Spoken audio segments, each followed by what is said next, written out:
Hi friends, నమస్తే. మీ కార్తీక్ ఉంగ్రాల. ఈరోజు మనం పల్నాడు జిల్లా పులిచింతల ప్రాజెక్టులోని ముంపు గ్రామాలు ఈరోజు ఎలా ఉన్నాయి అనేది నేను మీకు చూపించబోతున్నాను.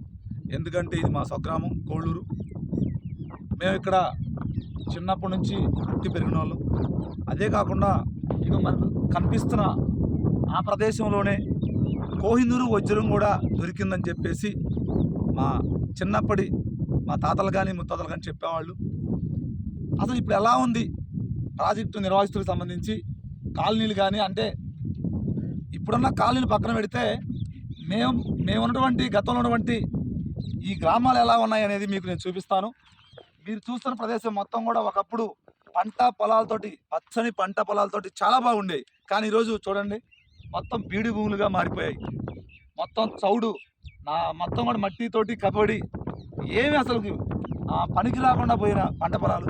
అదే కనుక ఈ పంట పొలాలు కనుక గతంలో మేము ఇక్కడ ఉన్నట్లయితే ఈరోజు ఇదే పొలం ఈరోజు 20 నుంచి 30 లక్షల రూపాయల వరకు ధర పలికేది. కానీ ఈరోజు ఏం చేస్తాం, 25 ఎకరాల రైతు కూడా ఈరోజు 250 రూపాయలకి అక్కడ కూలికి పోతున్నాడు.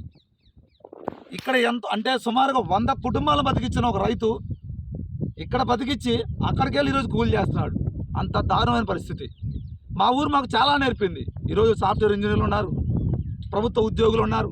ఇలా చెప్పుకుంటూ పోతే మా ఊరు నుంచి మేమైతే గొప్పగా చెప్పుకుంటాం. కోళ్ళూరు కానీ, గొల్లపేట కానీ, పులిచింతలు కానీ, చిట్యాల తండా కానీ, చిట్యాల కానీ, ఇలా చెప్పుకుంటూ పోతే చాలా బోధనం కానీ ప్రతి అంశంలో కూడా మా ఊరు మాకు ప్రేమించింది. అలానే మా ఊరు మాకు చాలా గౌరవప్రదమైన బతకడానికి ఒక పని ఇచ్చింది మాకు. ఎలా ఉంది ఏందనేది మీకు నేను ఈ వీడియో ద్వారా చూపిస్తాను. పదండి ముందుకు వెళ్దాం. అసలు ఈ గ్రామాలు ఎలా ఉన్నాయనేది నేను మీకు చూపిస్తాను.